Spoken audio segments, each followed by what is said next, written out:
বোরকা পরে মা বুড়েরা রাস্তায় চলছে, একদল লোক মানুষের বোরকা টেনে ছিঁড়ে ফেলতেছে। বোরকা পরে একদল নারীরা রাস্তায় নামতেছে, কেউ না কেউ এসে বোরকা পরা মায়ের কলিজার পরে লাথি মারতেছে।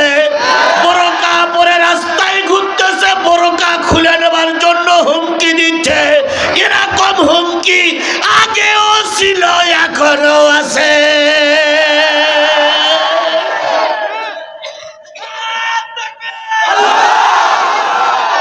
আপনি আমি পুরুষ মানুষ, কোরআন বুকে নিয়ে চলতেছি, কেউ আমাকে হুমকি দিচ্ছে গ্রামে এই কথা বলা যাবে না, ওই কথা বলা যাবে না। এরকম হুমকিদাতা আগেও ছিল, এখনো আছে। কোরআন হাদিস বলার কারণে কত মানুষকে রাজপথে আহত হতে হচ্ছে, কথা বলেন।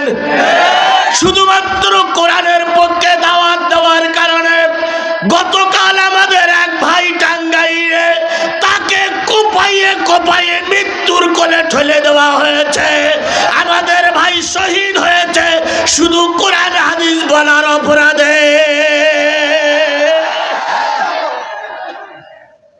কথা ঠিক না বেঠিক? তাহলে আল্লাহ বলতেছে, তুমি যদি কোরআনের পক্ষে থাকো তোমার সামনে ভয় থাকবে না? থাকবে না? আজও ভয় আছে না নাই? মঞ্চে আমরা সবাই বসে আছি, সবাই টুপিওয়ালা, সবাই নামাজি। কোরআন হাদিসের কথা বলতে গেলে দুই একজনের আবার সহ্য হয় না। দুই একজন বিভিন্ন কায়দা কৌশলে কোরআনের মাহফিল বন্ধ করতে চায়। সুতরাং মানুষের ভয় এখন সর্বত্র বিরাজমান। এই আল্লাহ বলতেছে, তুমি যদি ইমানদার হও তোমাকে পরীক্ষা নেওয়া হবে কি দিয়ে? ভয়, তেরাস সৃষ্টি করে পরীক্ষা নেওয়া হবে। তেরাস সৃষ্টি করবে, মারবে, বম্পিং করবে, কোপাইয়ে কোপাইয়ে মারবে, তোমার বোরকা খুলে নেবে, তোমার ইজ্জতের পরে হাত দেবে। এই ভয় অপেক্ষা করে যদি চলতে পারো তাহলে তুমি মুমিন, তুমি মুমিনা, তুমি ঈমানদার, তুমি ঈমানদার। আপনাদের সামনে বসতে পেরেছি, যে মালিক সুযোগ দিলেন সেই মালিকের দরবারে শুকরিয়া আদায় করছি। সকলে মিলে বলছি আলহামদুলিল্লাহ। সবাই জবান খুলে জোরে সোরে বলুন তো আলহামদুলিল্লাহ। মনে রাখবেন, সুখে থাকেন আর দুঃখে থাকেন, কষ্টে থাকেন আর বিপদে থাকেন, শুকরিয়া আদায় করবেন কার? আমরাও শুকরিয়া আদায় করব কার? বলুন তো, সুখ দেওয়ার মালিককে? দুঃখ দেওয়ার মালিককে? কষ্ট দেওয়ার মালিককে? কষ্ট থেকে বেরি করে এনে আবার শান্তিতে রাখার মালিককে? তাহলে সেই আল্লাহ যদি সব করে, তাহলে আপনার আমার সুখের দিনে দুঃখের দিনে আমার পাশে কে আছে? আল্লাহ আছে।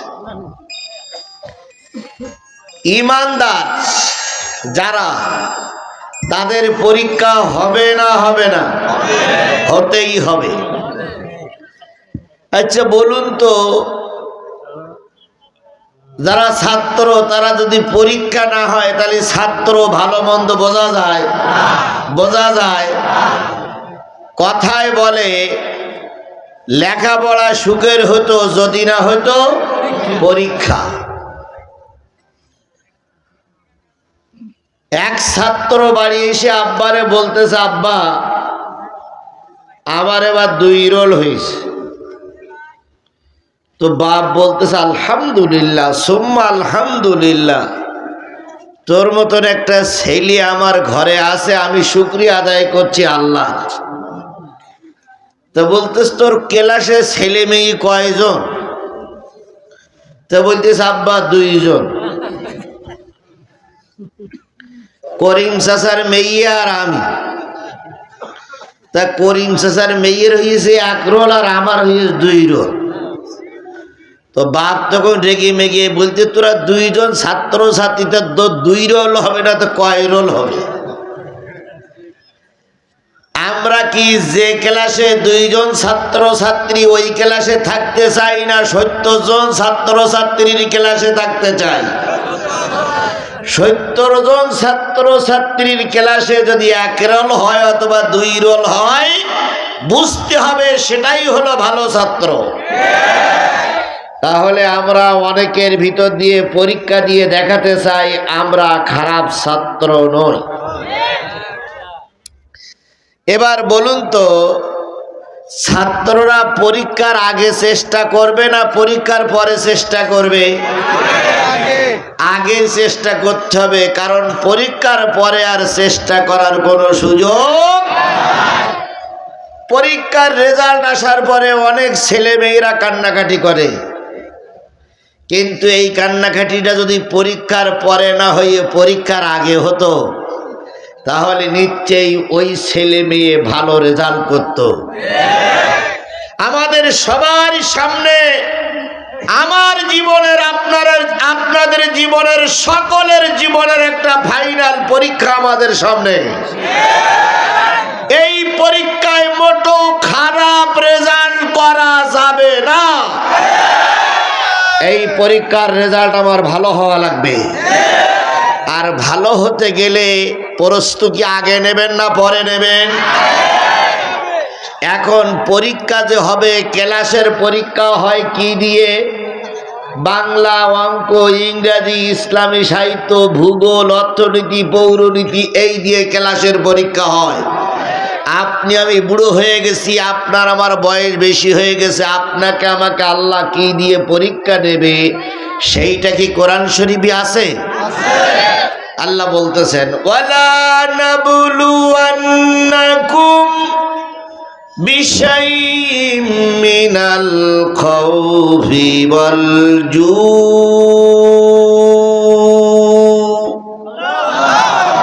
ওয়া নাকসিম মিনাল আমওয়ালি ওয়াল আনফুসি ওয়াত তামারাত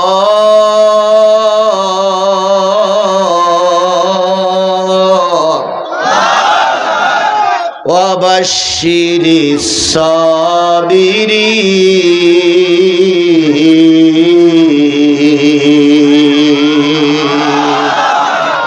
আল্লাহ বললেন, বান্দা বান্দি শোনো,